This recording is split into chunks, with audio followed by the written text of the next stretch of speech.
ओम नमः शिवाय। जय सिया राम। जय माँ कालका माई। आप सबका परमाता रानी अपना आशीर्वाद बनाए रखे। आप सब स्वस्थ रहें, मस्त रहें और खुश रहें।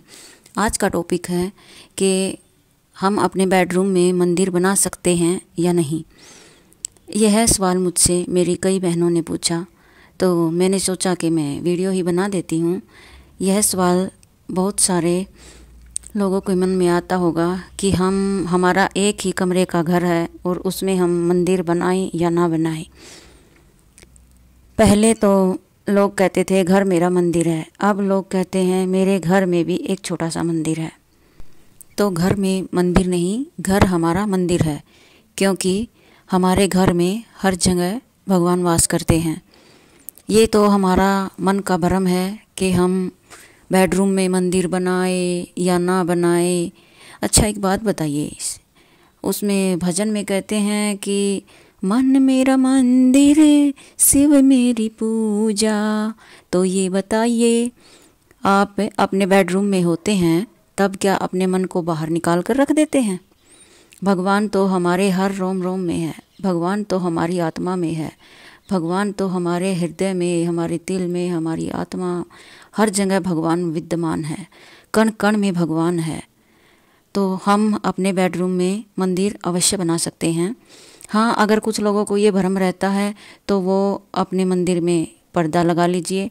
वैसे पर्दा किससे लगाएंगे? भगवान से। भगवान तो हर जगह है, वो तो आपको हर दिशा से, हर जगह से, हर तरह से देखता है। ये सब तो इंसानों का भ्रम होता है कि हमें कोई नहीं देख रहा। तो घर छोटा हो या बड़ा, उसमें हम मंदिर अवश्य बनाना चाहिए। और घर हमारा तो होता ही नहीं। अगर हम भगवान को मानते हैं और भगवान को पूजते हैं तो घर तो भगवान का ही होता है। हम तो उनके सेवादार होते हैं। वो जैसे घर में हमें रखते हैं, हम उसी में रह लेते हैं। वहाँ के साम्राज्य को चलाने वाले तो भगवान ही होते हैं ना। और भगवान का ही घर होता है। हम तो उनके नौकर चाकर हैं, उनकी सेवा पानी करते हैं। तो जैसा आपका घर है उसी में आप अपना मंदिर बनाइए। जैसा आपके पास खाने को है वैसा ही आप अपने भगवान को खिलाइए, क्योंकि मालिक तो वही है ना, हम तो नौकर चाकर हैं। वो जो हमें दे रहा है बस हम पका कर उसे परोस देते हैं।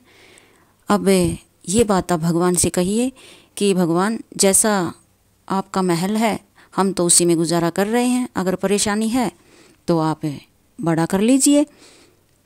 जैसा आपके पास रूखा सूखा है वैसा आप भगवान को भोग लगाइए। अगर भगवान को अच्छा नहीं लग रहा तो उससे कहिए, भगवान इससे अच्छा दोगे तो मैं अच्छा पका के दूंगा। ये सब तो भगवान की माया है। वह तो सिर्फ श्रद्धा और भक्ति देखता है, भाव देखता है। आप उससे प्रेम से कहेंगे तो वो हर बात सुनेगा, क्योंकि वो सब देखता है, सब सुनता है, उसे सब पता होता है।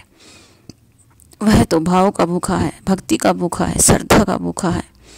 उसे और क्या चाहिए? जैसे तुम रखोगे वैसे वे रह लेंगे, जैसी पूजा करोगे वैसे वे करवा लेंगे, जैसे आप बोलोगे वैसे वे करेंगे।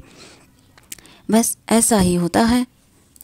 भगवान से कहिए ना कि भगवान, तूने मुझे जैसा दिया है मैं तो उसी में खुश हूँ। अगर तुम्हें परेशानी है तो तुम बड़ा मकान लो, बड़ी हवेली लो। हम तो नौकर चाकर हैं, हम तो छोटे में भी काम करेंगे और बड़े में भी करेंगे। छोटे में भी आपकी पूजा सेवा करेंगे और बड़े में भी करेंगे। हमारा तो काम ही ये है। इस घर के राजा आप हैं, इस घर के मुखिया आप हैं भगवान। जैसा आपकी इच्छा, जैसा आप हमें दोगे वैसा हम करेंगे। भगवान को महसूस करके देखो, भगवान तुम्हें दिखा देगा कि हाँ मैं हूँ। एक बार एक आदमी ने दुकान खोल ली और दुकान खोल के अपना रोज़ नहा धोकर अपनी दुकान पे बैठ जाता। एक दिन उसका मित्र उसकी दुकान पर आया।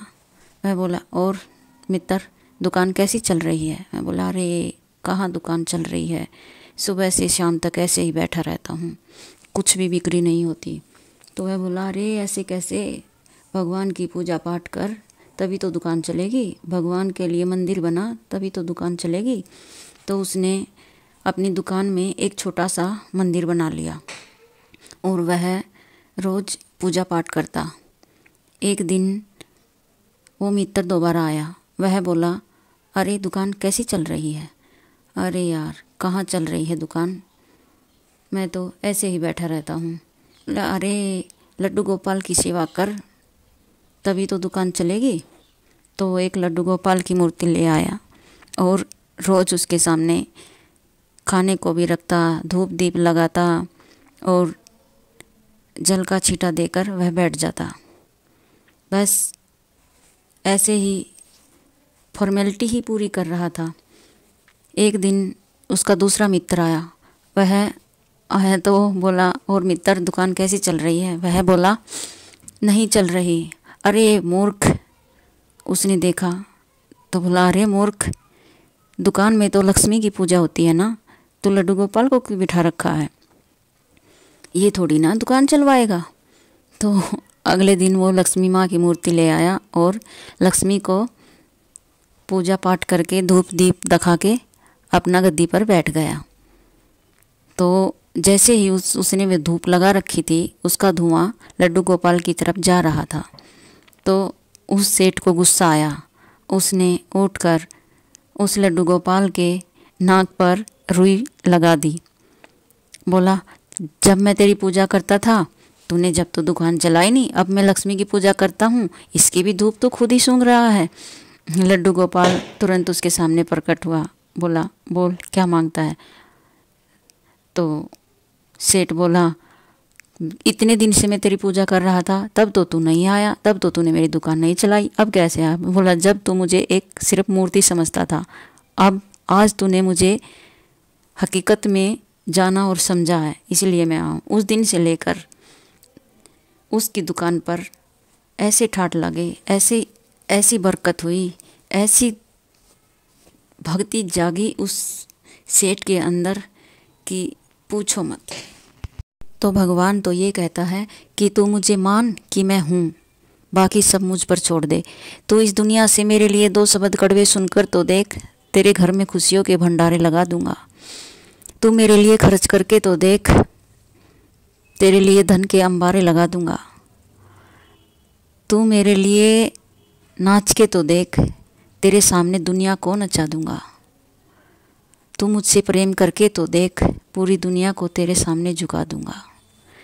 ये तो भगवान की सबसे पहली बात है कि जो मुझे मानेगा, मेरा अस्तित्व जानेगा कि मैं हूँ, तो मैं उसे जिस रूप में भगत भगवान को याद करते हैं वो आते हैं।